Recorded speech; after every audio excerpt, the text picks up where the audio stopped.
Hello and welcome to another edition of the Watchmen. We're just a couple of dudes sitting on the world or sitting on the wall watching the world go by. Introduce myself. I'm Paul Lear. Also at this time, I'd like to introduce Checkmate. How are we doing today, Checkmate? Doing well. Blessings to everybody joining us and to you, Paul Lear. Thank you. Very much appreciated. We got a lot going on this week. It's been a busy week. We were talking about this beforehand. It seems every week gets a little busier. Um, going to start always as we do in Israel. If there's news in Israel, we're looking at the Temple Mount complex. And before we get into the specifics, I want to take a quick look at Genesis 12, verses 2 and 3. And I will make of you a great nation, and I will bless you and make your name great so that you will be a blessing. I will bless those who bless you, and him who dishonors you I will curse, and in all the families of the earth shall be blessed. So I would argue this is probably the greatest simple statement of foreign policy for going on 3,600 years, and it's God's statement. And the reason I bring that up is because we're going to talk about the Temple Mount, and we got this from our president. President Biden had a meeting with His Majesty King Abdullah II of Jordan.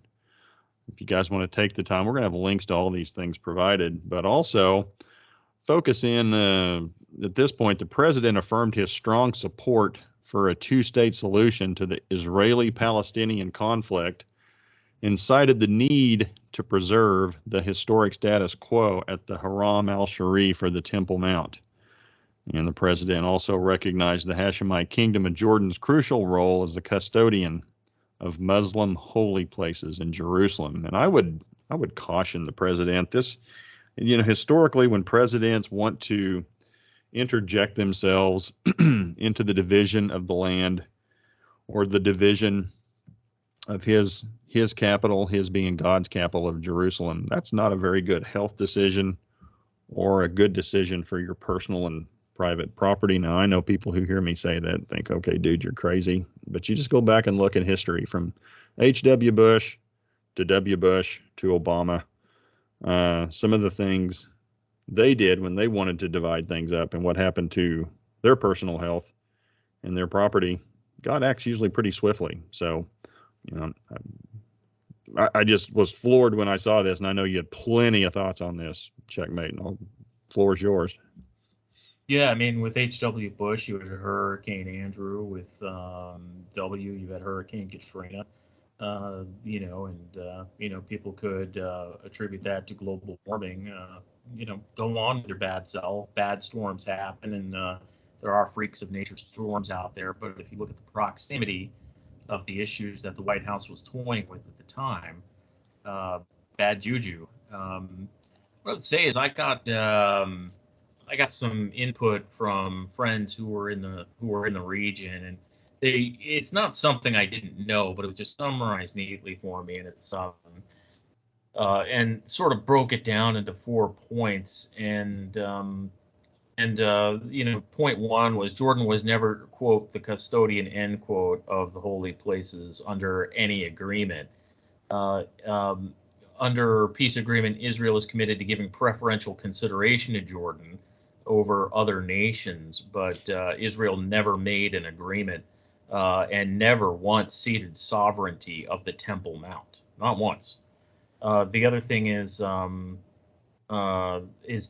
within this is the U.S. actually recognizing the Temple Mount as a Muslim holy site, and even though here again we fall back on the ad hoc agreement of allowing the Jordanian Waqf to have the role of being custodians, if you will. And the historic status quo was really just a talking point until the White House put it into a press release. It was a Jordanian talking point at that. So to say it's an historic status quo, we just gave legitimacy to something that was really coercive diplomatically in its conception, and I think the final point that was put to me was that the White House called Jordan helpful in calming the rhetoric.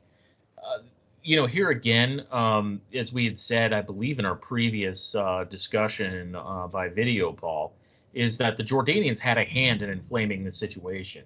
And it was not covert either. I mean, they overtly helped make the situation to be as bad as it was. So this really was a power play move on the part of the Jordanians to pull the United States onto side. We have yet to get a good readout because this meeting was very recent on how it's being received in the Middle East. But my belief is that once Middle East leaders are ready to speak about it, it's not going to go down well because most of the rest of the Middle East, at least the ones that were in the Abraham Accord, are very quietly rather torqued with the Jordanians these days because they suspect that the Jordanians have been pocketing some of the money that is supposed to go into the upkeep of the Al-Aqsa Mosque from the donor nations. Always keeping the money.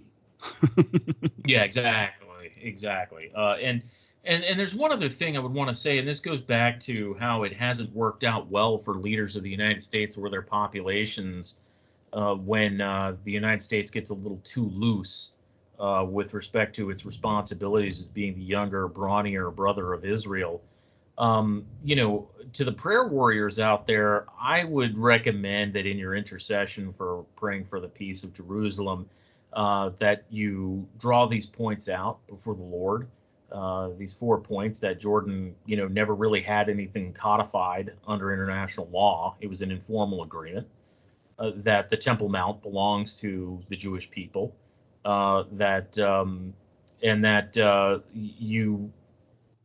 you recognize that Donald Trump is the rightful president of the United States, and that this has no real weight, and you as an American do not view this statement as applying to the sovereign will of the American people.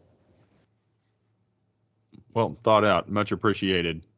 Now, along with that, we're staying kind of on the theme of the Abrahamic covenant, and we'll kind of go to the Abraham Accords.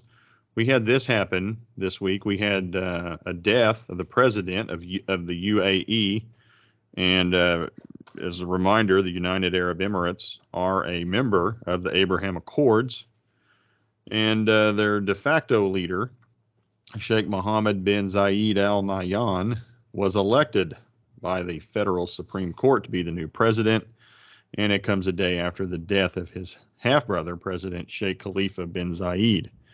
And he's been in power, and this is where your expertise comes in. You can explain his particular situation and his role in the region.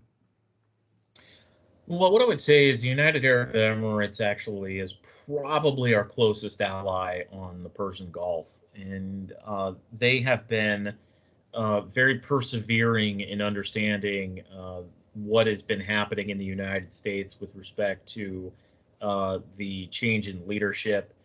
They've also, where the Saudis, for example, have been making noises of getting a little cozier with the Chinese and a little cozier with the Russians.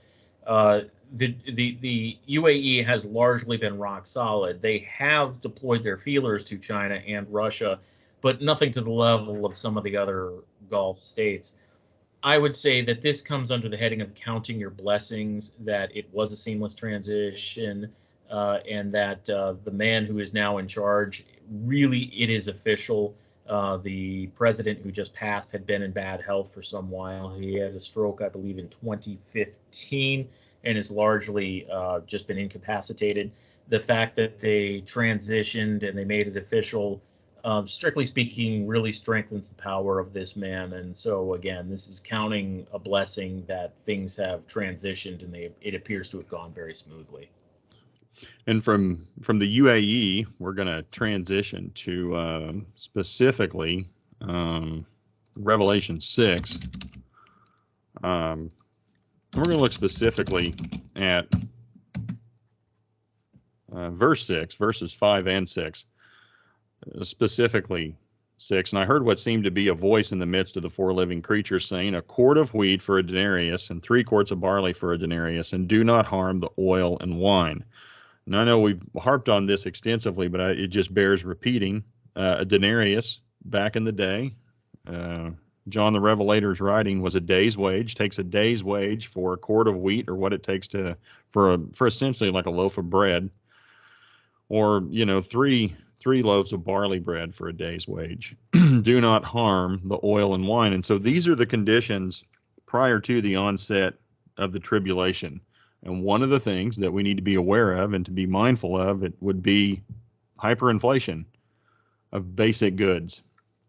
And we have a developing food security issue, and it's getting worse, and will continue to be in decline probably over the next 5 to 6 months, and especially we get to September, October, because we're coming up on the harvest season over in Ukraine, Russia, that part of the world, July, early August, and then they're going to need to plant their crops again for the following subsequent year. Well, if they're still fighting and there are no ports to distribute the goods or export the goods, we're going to have some problems. And then this happened yesterday. India bans wheat exports to try to tame prices as a scorching heat wave curtailed output. So not only India is having some weather problems that's going to affect their crop, and they're not going to export any wheat. And they are the world's second biggest wheat producer for supplies after export from the Black Sea region. Obviously Russia and Ukraine that started in late February. So you got a list of countries that are keeping their own grains for their own people, food security. And the reality of it is, this is per worldpopulationreview.com, top 10 wheat producing countries in the world. You have China, number 1. You have India, number 2, who's keeping all their grain now. Russia is keeping all their grain now. We have the United States and Canada who do some exporting. And we go down to number 8, Ukraine exports about 25 million tons of wheat. So we have taken countries 2, 3, and 8 of the top 10 of wheat production off the books. And, if you just look at Russia and Ukraine alone, that's 30% of the wheat trade. And holy cow, Russia and Ukraine together combined 25, that's about 110 million tons. That's just about exactly what India puts out. So we're looking at close to, arguably in some cases, 60% of the global wheat trade. And that is going to result in some serious political, social unrest in parts of North Africa, the Middle East. And things are not looking up. And I'm by no means trying to scare people to, go get a bunker and stock up a bunch of, but you need to be wise and be thoughtful about this, because this is only going to continue to decline over the coming months. And we were talking about this beforehand. Food prices are going up, and it's not stopping anytime soon. So, you have any thoughts or comments on that? Yeah, we in the United States are in the realm of hyperinflation. The numbers that are coming out in things like the consumer price index and the producer price index, I think are jaundiced, but they're jaundiced low. I have a couple of supermarkets I go shopping in, and one of them is a place where people who are on WIC, for example, the WIC program, where they do a lot of shopping, and I just walk around and look at prices, and up they go. From the last time I went to go buy some ground turkey, and normally it's at a pretty stable price. It had gone up 50% in 3 days. The inflationary numbers are a bit worse, and it is because the House of Representatives has a spending problem and the Federal Reserve has a printing problem. Understanding that in the global market we're looking at a scarcity of wheat, it's going to hit us too, because that's just going to create greater demand in the United States on the prices here as well, because we do export some of this also. So you have a weakened dollar against greater demand, and so you're going to be paying for it. And I think the thing that I would say, if you do stock up on some food and you have plans to share it with other people, if you remember the 3 fishes and 5 loaves, I think that was what was in the good book there. Paul, you're the expert. Yep, you're right. Yeah. 5 loaves of barley, kind of an inferior bread, and three fishes. As you stock this food up, pray over it before you disperse it, because it was in the dispersing that the food multiplied. Yeah, and that's the thing too. Just I don't think we need to sound alarm bells and say everybody's going to be starving, but I think there needs to be some serious thought, in the purchasing and paying attention to prices and so forth. Because I totally relate what you're talking about. Just in general, vegetables been pretty much the same for quite a while, about $1 a pound. Well, now you go, and depending on what vegetable you're buying, whether peppers or celery or whatever, you're looking at about $2 a pound. And then in some cases, we're seeing tomatoes as high as $4 a pound. So I mean, we're talking 2 to 4-fold increase with some of our core staples. Beef is crazy through the roof around here right now. And again, we have access to it. And then you go to a part of the world who does not have access to these things, and they're having trouble. This happened, I guess this would have been on the 12th. Internet connectivity is being restored in Iran. Was down for 2.5 hours. My first thought is, what's going on there? It's, that's pretty much your typical dictator move. We got some unrest in the country. Well, let's cut off the internet so nobody can circulate what's going on and why. Well, we look at that and we have this. Iran protest breakout across the country amid skyrocketing food prices. And again, it has to do with wheat and bread subsidies being as high as, what was it I saw in here? I think 300%, or Iran abruptly raised prices as much as 300% for a variety of staples, such as cooking oil, chicken, eggs, and milk on Thursday. And alarmed Iranians waited in long lines, and then some of them went to protest. And Checkmate had sent me this article. I'm sure you have some thoughts on this as well. Yeah. Well, since around the turn of the last decades, from beginning around 2010 and acutely worse by 2015, the government of Iran has been in chronic water shortage, and because there is an agrarian economy in Iran, a lot of the farmers are the ones who see their access to water in favor of urban populations cut off. When people can't even get a drink of water, I mean, you can go many days before the ravages of hunger overtake you to the point of expiration.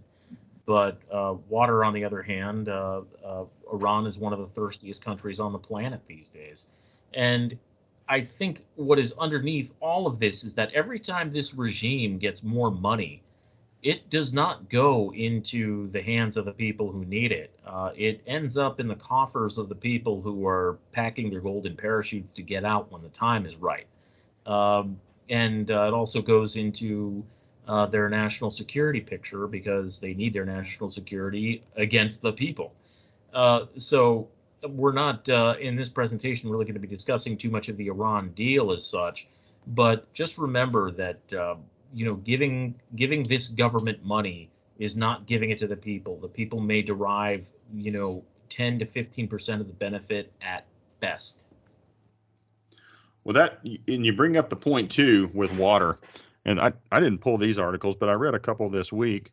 Iran and Turkey are squabbling over water rights because Turkey is building all kinds of dams on the Tigris River, which will affect parts of Western Iran, which, getting into Ezekiel 38 and 39, we know that Russia, Turkey, and Iran are all going to be on the same page. I mean, so they clearly have some issues where they're at each other's throat a little bit. And one of those issues between Turkey and Iran is water and damming up the Tigris and keeping the water for, electricity production, of course, and it's for the good of the Turkish people.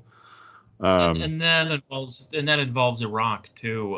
Iraq is that fertile territory there in Mesopotamia. Yep. And ancient Babylon is a very fertile land, and the headwaters are necessary for it to remain fertile, because the annual runoff of rain is what rejuvenates the soil as the water runs down the Tigris and Euphrates rivers into the Shatt al-Arab River, and ultimately into the Gulf.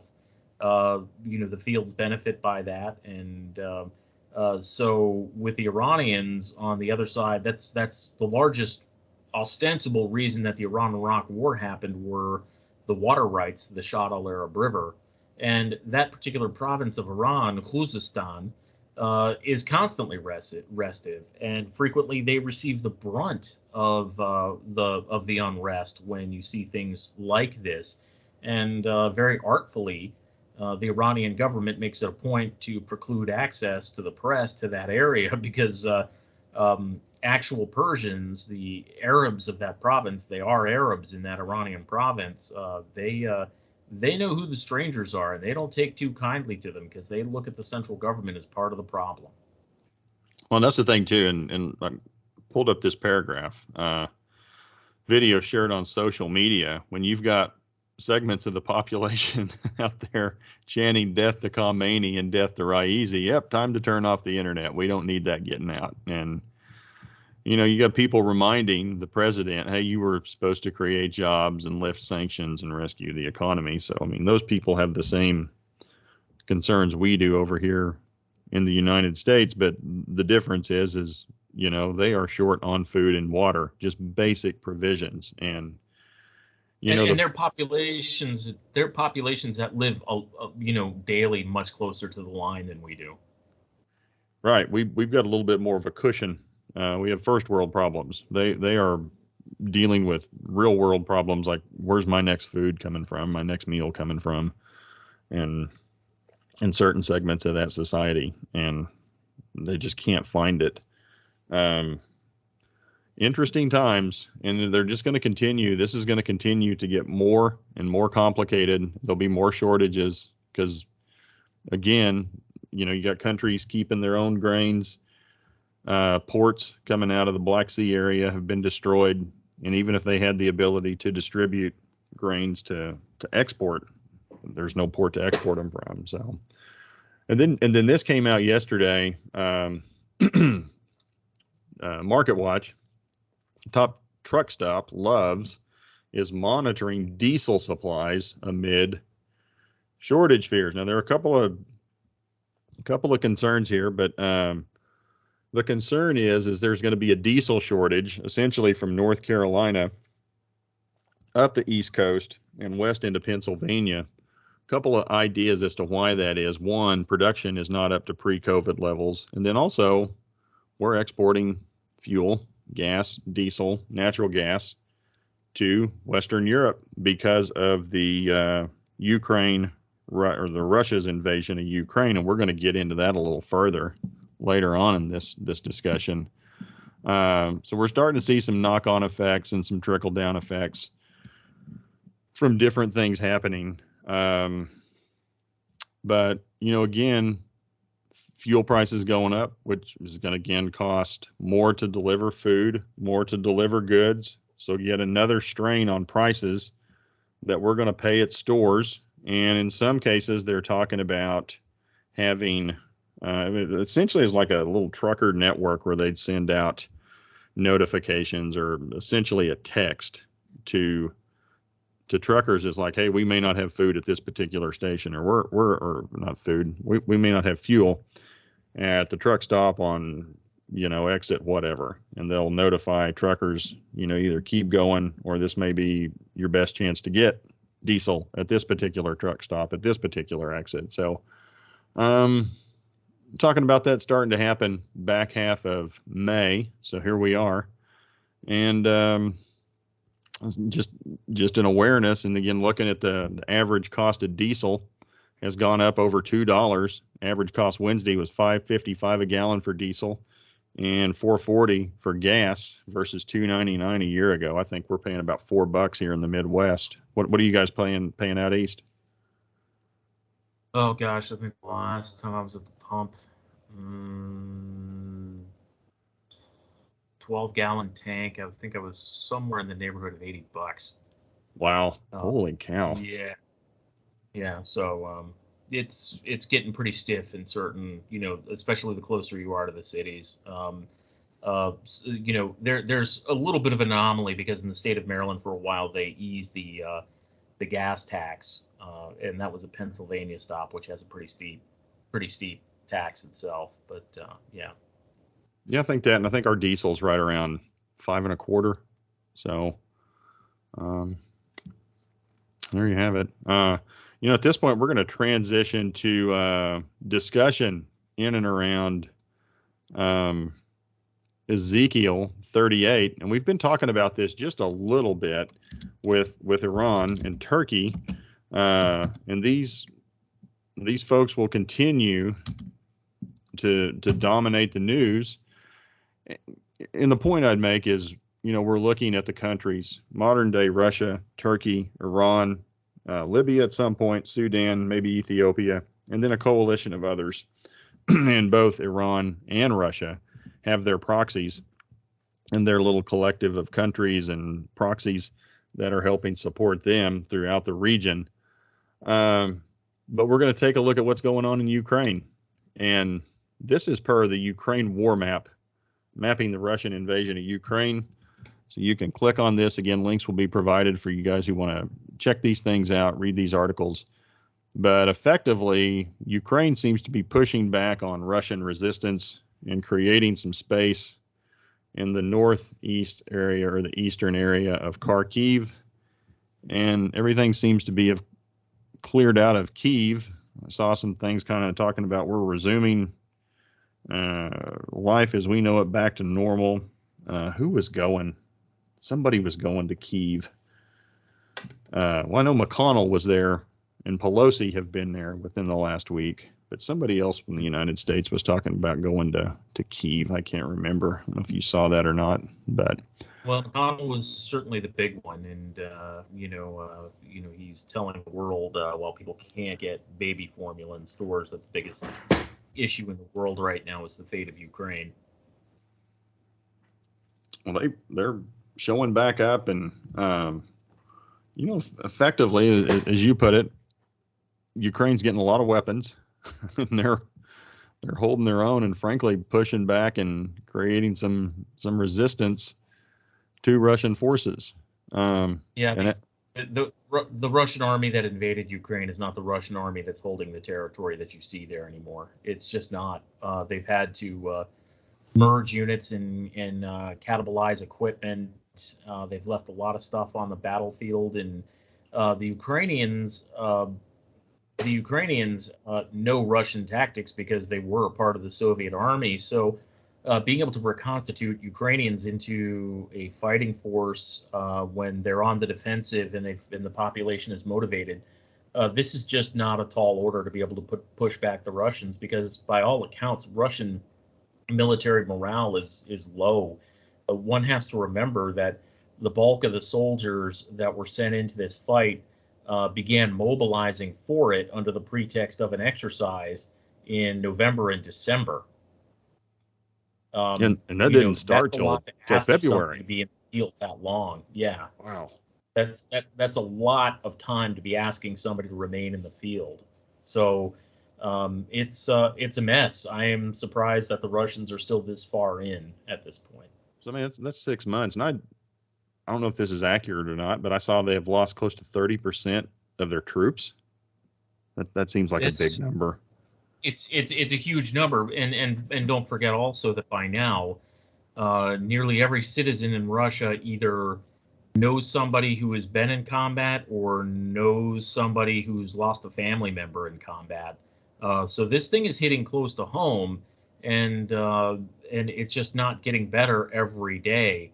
I think that with Putin being reportedly infirm, as you and I went into in a previous discussion, I don't know how much longer he is to be among us. Yeah, and we talked a little bit about this off air before we started. And, from a prophetic standpoint, if something does happen to Putin, I mean, to me, obviously that prophecy is still going to happen in Ezekiel 38 and 39, where Russia and friends get together.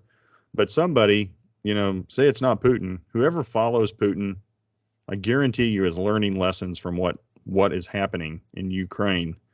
And so when they do go south into the Middle East, they will load up for bear and arm like nobody's business, learning their lessons from the past. And I can see how we get back to a point, by the time you start pulling in all these proxy countries.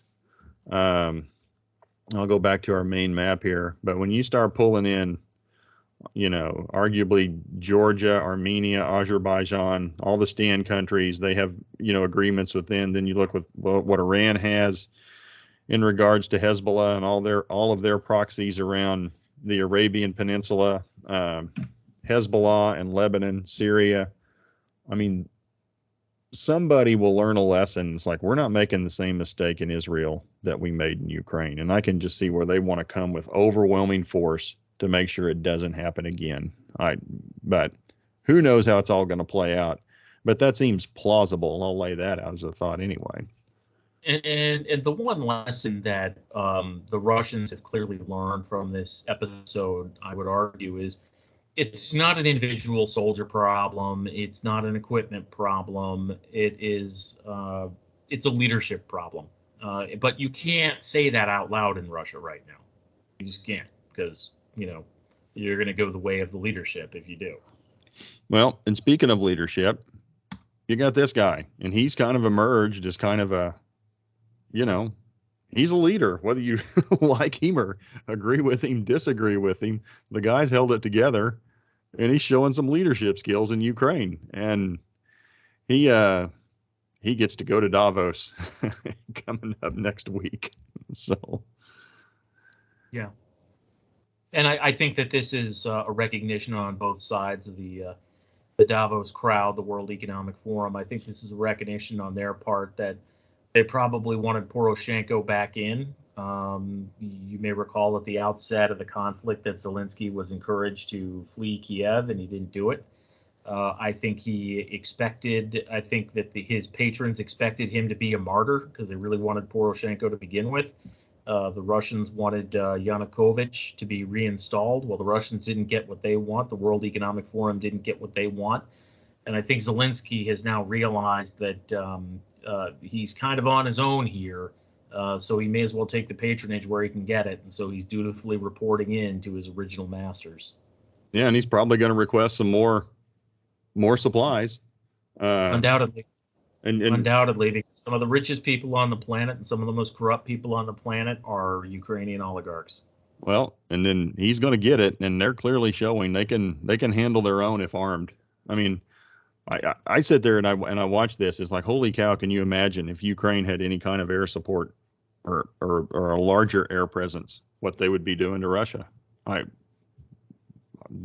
think they'd be really cleaning their clock. If they had it from the beginning, and that's another thing to note, is that people in the West talk a good game about being supportive of the Ukrainians, but the spigot didn't really get turned up in a viable way for the Ukrainians to fight off the Russians until after the Russian salient that was threatening Kiev had been blunted. Remember, we came in late. The Ukrainians had basically already turned the tide of the conflict before we really opened the spigot of aid. And so they just continue to push Russia back north and back to the east. So that's the thing too. And the people. I'm sorry to interrupt. The people in the Donbass region. The people in the Donbass region right now, they're kind of fighting for their lives because they know that the Ukrainian government and most Ukrainians writ large see the people in Donbass, the sort of semi-autonomous leadership, as having been a big part of the problem. So I think that you are actually going to see fierce fighting there because the leadership of those two quasi-independent states, they know that their only choice after this is they're going to flee to Russia and live in exile. Yeah, and then that takes us back to the United States, and this is from the Gateway Pundit. You found this one.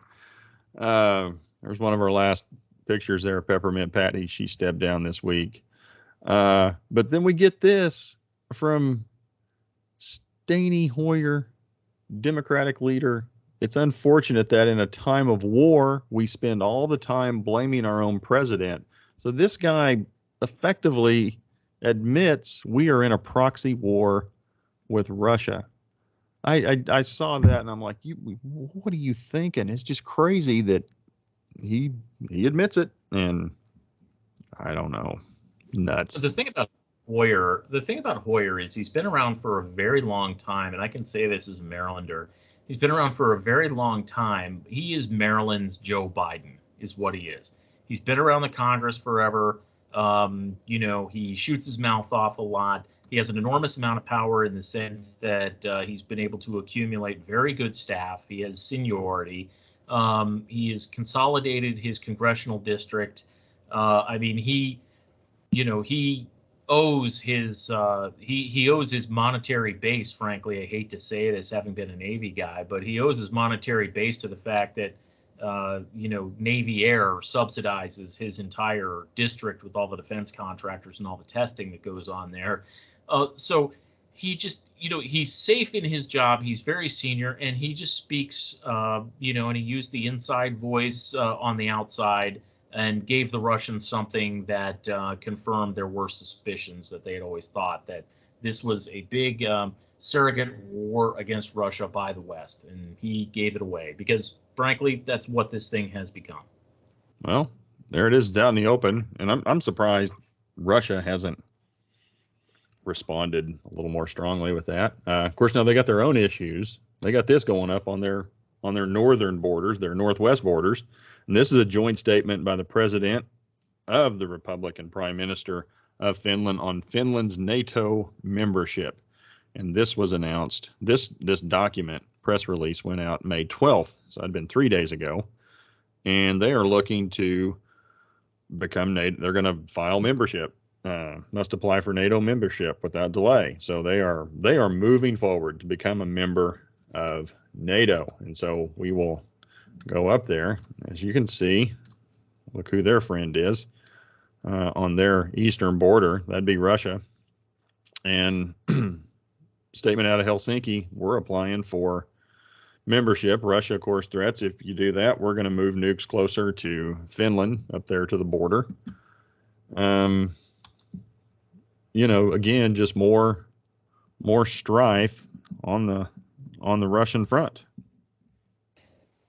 To their credit, they notified the Russians simultaneously to releasing this, and it was understood that the president and Putin spoke. And apparently it was an amicable conversation, as reported out by both sides. This really, you can't, of course, look at this in isolation of Russian aggression in Ukraine. You just simply can't, because straightforwardly, that is what is fueling this move.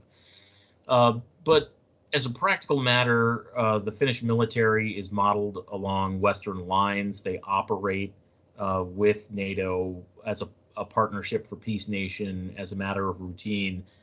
Their bread has always been buttered with the West. They are an EU, European Union member. And so this kind of codifies, at least politically, that Putin is not coming out ahead with this military adventurism in Ukraine, and it's beginning to quietly resound within Moscow. This one politically is a loss for them. Yeah, and then we, to get a bigger picture of this, we're gonna go to our friend in Turkey, President Recep Erdogan, and he, of course, he doesn't like it. He is, and this is out of the Times of Israel, breaks with the rest of NATO to propose membership for Finland and Sweden. I love this quote. He does not have a positive opinion on Finland and Sweden joining NATO, and Erdogan accuses both countries of harboring terrorist organizations in unfavorable assessment of the membership beds. Scandinavian countries are like a guest house for terror organizations. When I think terrorism, I think of Finland and Sweden. That's where all these terrorists are hanging out. That's what Erdogan thinks, and that guy, he says some amazing things. That he does, and apparently I'd heard as well that the Finnish foreign minister talked with the Turkish foreign minister, and they said this can get gotten past, and that it was that the story, the AFP story, and it's showing through Times of Israel, who naturally picked it up because the Times of Israel is generally skeptical of Turkey, that it breaks with the rest of NATO. On its face, that's true. There's a diplomatic technicality in all of this that when the Secretary General circulates a notification between the organization and either a member country or some form of participating state, which would be Finland, he'll circulate, he'll put out a response, and NATO is a consensus organization that all the members have to agree on the direction of the alliance. So it's entirely possible that Erdogan directed the delegation in Brussels to break consensus. Now, that sounds like it's a pretty big deal that Turkey itself is moving away from what the rest of the alliance wants, but it's actually a pretty routine thing when a country has a differing opinion above and beyond what the actual appointed leadership of NATO says. They just call it breaking consensus, and it's usually not a huge deal. It is registering a concern most of the time, and I think that that's what this really came down to, was the Turks put out their marker. Hey, before we agree to this, we need to talk about where members of the Kurdistan Workers' Party, the PKK, who's giving them haven before we will consent to this position by the alliance. And so just to recover, so this is like first comes out on the 12th, and then we have this statement out on the 14th, and then we have this on the 13th. Russian state energy company cuts electricity to Finland as Helsinki readies NATO bid. And this is from Radio Free Europe. And effectively, Russia is accusing Finland of not paying their unpaid bills. Well, translation, they're not using rubles, which has upset Russia and Putin. You're not paying in rubles. We will cut off your electricity. And effectively, it's about, I think I saw in this article, it's about 10%. Yeah, there it is. Finnish households and other consumers were safe, and that Russian power accounts for only around 10% of the country's consumption. Well, it's still 10%, but it's just another response that Russia uses to protest Finland's look at joining NATO. Do you have any thoughts on this one? Oh yeah, it's just another lever. I mean, the Russians and their energy blackmail. It's we don't know if this got a wink and a nod from the Kremlin as a warning, or if this was the RAO is the name of the electricity conglomerate, and it's based in Russia, or whether this was RAO saying, hey, we'll do the old man in the Kremlin a favor, and we'll just go ahead and we'll stick these guys while this news is fresh. Well, then along that, so we're cutting off electricity. Russia's cutting off electricity to Finland. And then we had this come up. 10 more European gas buyers open ruble accounts for payments. So this is a little bit of a sleight of hand. 10 more European gas buyers have opened accounts in Gazprom Bank, and they are willing to pay rubles for Russian gas. Now, note closely, 14 clients. These are not countries. These are private businesses that have opened up accounts to pay for gas in rubles. And then that way, the sovereign countries like Germany and Italy, who are big Russian gas consumers, can save face and say, well, we didn't do it. These were private companies that bought this gas. But the countries of Germany and Italy, for example, have not purchased gas in rubles. So it's just kind of a sleight of hand. But nonetheless, like you said, it's another lever that Russia is willing to use. And per our last video, a lot of these energy buys go through brokerage houses, and before they actually hit a national gas company. So it's entirely possible that the reason why you're seeing the company step into the breach here is that these are in fact energy brokers. And the people who run the energy brokers tend to have pretty tight and cozy relationships in Moscow. So you can bet international commerce has done its job, and they're just keeping things friendly between the supplier and the consumer. Well, who was the prime minister before of Germany before Merkel. Isn't he on Merkel. the Gazprom board of directors? Oh, Gerhard Schroeder. Yeah, he was Yeah. on the board of Gazprom. Yeah. Yeah. Well, I mean, nice things happen. Nice things happen in the Russian world to people who were members of the Baader-Meinhof gang. I mean, Gerhard Schroeder, he was a flipping communist in Germany when he was young. So, Well, there you go. Yeah. Well, he's probably got some company that he's encouraged to open an account with, and it's all good. And with that, we're going to transition from Ezekiel 38 and things happening in and around Russia to Revelation 9. Specifically, we're going to take a look at verse 16. The number of mounted troops was twice 10,000 times 10,000, so 2 million. I heard their number. Well, that's one of two options. That's either China or India. I'm of the opinion it's China. And they are on the move. This is out of Checkmate, found both of these. This is from the War Zone, and this is in the East China Sea off the coast of Taiwan. Chinese aircraft carrier, I'm not even going to try to say it, spotted off Taiwan in satellite imagery. Chinese naval flotilla with the carrier at its center has been operating in the waters south of Japan and east of Taiwan. And I'll let you narrate this, and I'll show some of the tweets and texts and some things that went out showing locations and the types of ships involved. Yeah, so the USS Ronald Reagan, which is forward based in Japan, at Sasebo, Japan, was scheduled to leave port for an annual what they call a shakedown cruise. And that's where after a ship goes through a maintenance cycle, effectively the crew gets together to sharpen their skills back up, but also see how well the repairs took. Effectively, you take the ship out to sea, you put it through its paces, and you try to break it.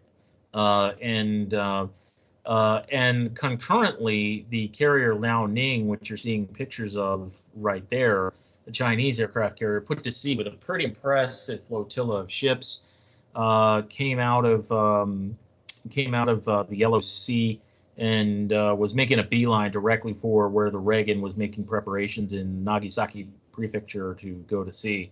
So the Reagan is at sea doing a shakedown cruise. Liaoning had gotten out to sea very quickly and then turned immediately south, the carrier and her escort ships, and began running drills a long way off the Chinese mainland. And concurrently, the USS Lincoln, which is another U.S. aircraft carrier, was in the East China Sea as well, doing an exercise near the Philippines. And on top of that, the Japanese had an aircraft carrier that was shadowing Liaoning. So a lot of steel on top of the Western Pacific right now. A lot of steel and a lot of aircraft. Everybody kind of engaged in a show of force and watching each other there. Yeah, so these are over 100 aircraft on this aircraft carrier, Chinese aircraft carrier. Liaoning doesn't have a very big air wing. I mean, certainly nothing compared to what we've got. The Chinese press, I think they were saying over 4 days they did 100 sorties. Okay.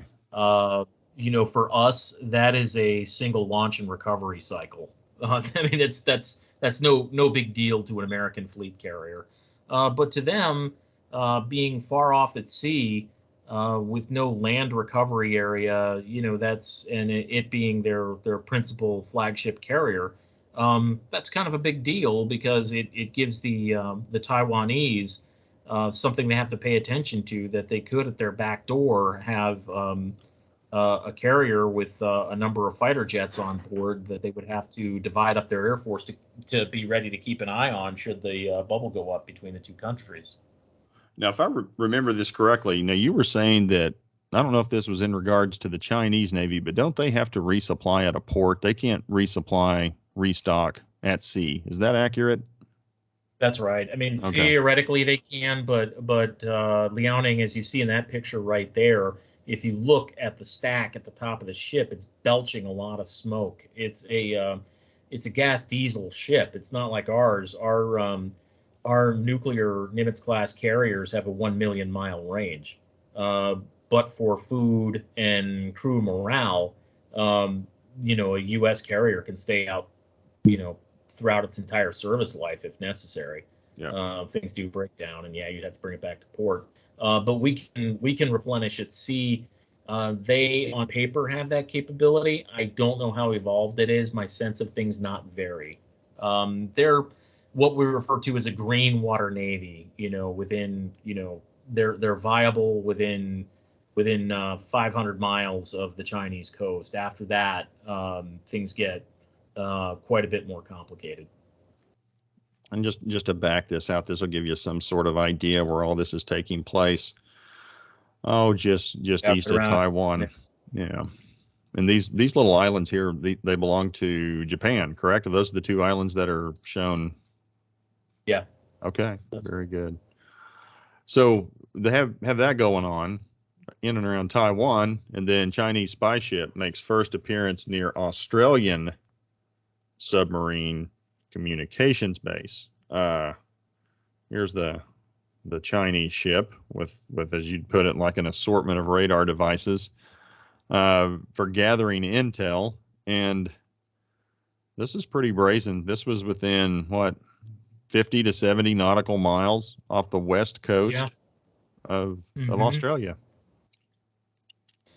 Yeah, there's that's a very rugged area of Australia, that coast up there. I have never been to that part of Australia, but I hear it's beautiful, but it's incredibly austere. It's a lot of ranches. There are a couple of places where you can go to a very remote, exorbitantly expensive set of resorts. But there's also some military bases for obvious reasons up on that coast. And one of them communicates with the fleet, and that's where you see the concentration of activity by the Chinese off Learmonth. Learmonth is kind of a known internationally among people who watch the military communications node for the Australian military, talking to forces on and below the Indian Ocean. And it was there. The Chinese clearly wanted them to know that they were there. But the other thing is that it shows that the Chinese are showing the flag in a much more brazen way, whereas with the Australians, they generally were getting a lot of what they wanted out of Australia. Until COVID broke out, the Australians really hadn't been pushing back much, and now the Australians, it has really occurred to the Australian population, these people are not our friends. They're looking to buy us out, and now the Chinese are sending the signal. We're not just going to buy you out, but, at a certain point, we'll just take what we want. That part of the world there, the Solomons Islands, as you just saw there in the, right there, underneath the Australian nose, because that is sort of the first line of defense for the Australian mainland, are those islands there that go from the Solomons across Borneo and so forth. That's kind of the first line of defense for Australia. Well, the Solomons had overnight concluded an agreement with the Chinese that Chinese forces could visit the Solomons, and they really hadn't told anybody in Australia, so this came as a real surprise, and the Australians were very upset that the Chinese could undertake such an aggressive and very quiet violation of a modus vivendi between the two countries. So it's a new relationship between the Australians and the Chinese now. I think the Australian population now gets it, that these people mean them no good. No, they don't. I didn't know if you'd had anything else in regards to these American aircraft carriers that you had covered previously, other than just the locations of these aircraft carriers and fleets out. Yeah, U.S. Naval Institute publishes this every week. I worked in the office. I was actually one of the people that for the Chief of Naval Operations at any given moment, we would get asked, how quickly can this ship be, and fill in the blank, and I would be the one who would be sweating over a computer or a chart trying to figure out, okay, sir, at this speed of advance, they can get there in this many days or in this many hours and this many minutes. And so I used to work in the office that sent these to Naval Institute. By the time Naval Institute gets them, and then by the time they turn it into a graph and put it on the web, it's usually a little old. But as a general representation, these things are pretty reliable and they're pretty good as to where the big concentrations of fleet activities are at sea. There are plenty of other ships on the ocean, that the U.S. Navy, is doing stuff with that are not on this chart. This is what they refer to as the big decks, and it is designed just to show people, because in a lot of media circles, people ask, where's the biggest aircraft carrier? Where's the nearest aircraft carrier? And that's usually where people kind of stop in wondering what naval dispositions are. So it's the Navy's way of keeping the press informed. Hey, this is where our forces are. And the other thing is the way radar, satellites, and open source information across the web are concerned. It is impossible to hide where an aircraft carrier is in this modern age anymore. An aircraft carrier crossing an ocean without people knowing is just not going to happen anymore. It's like there are no secrets anymore with satellites and everybody having, well, I mean, not only that, but just the technical capability of different countries, but just how much stuff people have now. I was, as an example of that. And family members. I mean, we have email on ships now, and it's one of those things. Oh, they're going to be in Hawaii in 3 days. Well, that was a really nice secret position we had once. Right. Well, the one I saw this week was Ukraine using, they were pinging Russian cell phones and looking for a cluster of Russian cell phone signals, with that had a Russian electronic signature on them. And That's right. Well, that's where a bunch of soldiers are, and then they would go launch drones and drop ordnance on top of that cluster of Russian cell phone signals, and they're taking out a bunch of Russian military equipment and people. Hey, good enough for the FBI on January 6th. Good enough for the Ukrainians and the Russians. That's right. Well, the one thing I would say in closing, and this is becoming to me more and more evident every time we get together to do this, it's like you can stack up multiple prophecies now on top of each other, and it's becoming more interconnected when you look at these, especially and the big ones we've spent a lot of time talking about, like Ezekiel 38, Russia, Turkey, and Iran, and you can see how that's going to affect Revelation 6 with the cost of wheat and oil.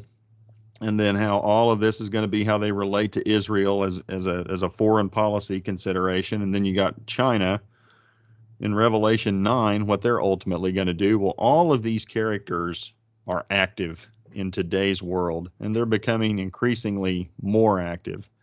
And a lot of it is going to boil down to, okay, well, how do they get to a point where they come together?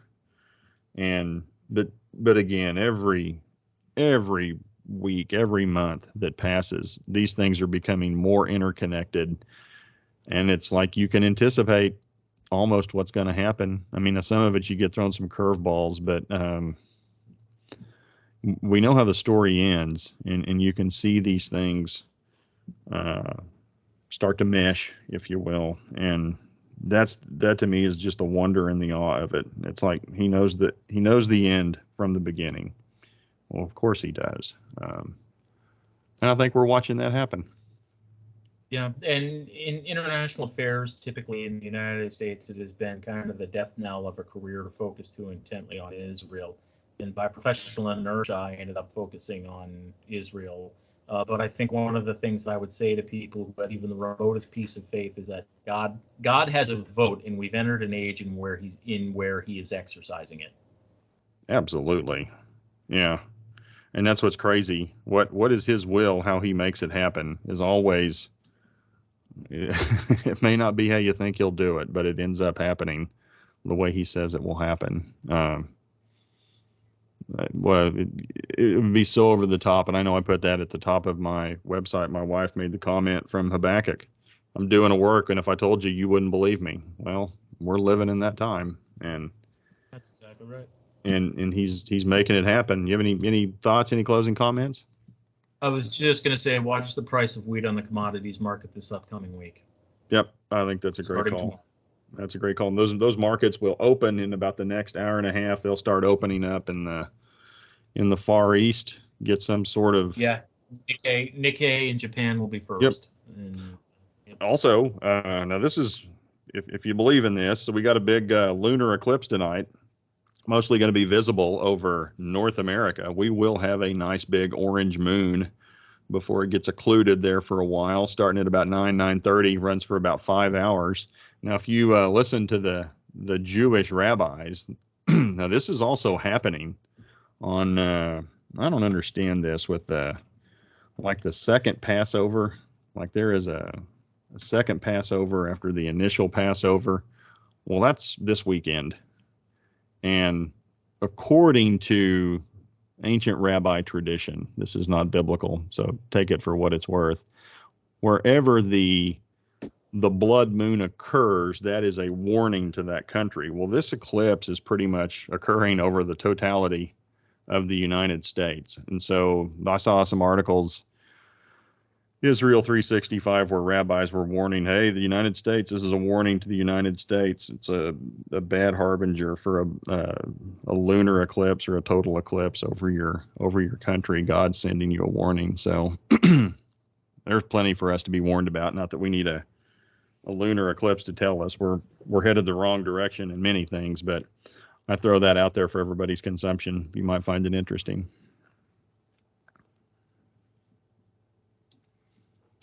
Anything else? Nope. I think with that, I'm done. Okay. Well, appreciate everybody taking the time to follow and listening to the Watchmen. A couple of dudes sitting on the wall watching the world go by. We'll be back. I'm sure things will continue to happen, and look forward to hearing from you guys again. Thanks a lot. Much appreciated. God bless, gang. Thanks.